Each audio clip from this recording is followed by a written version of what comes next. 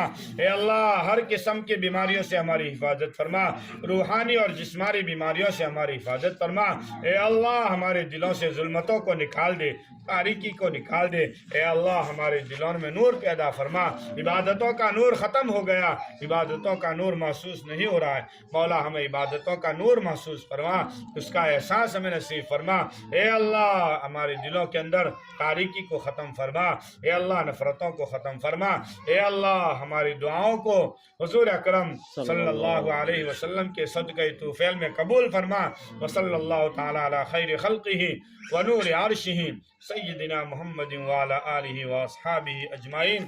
برحمتک۔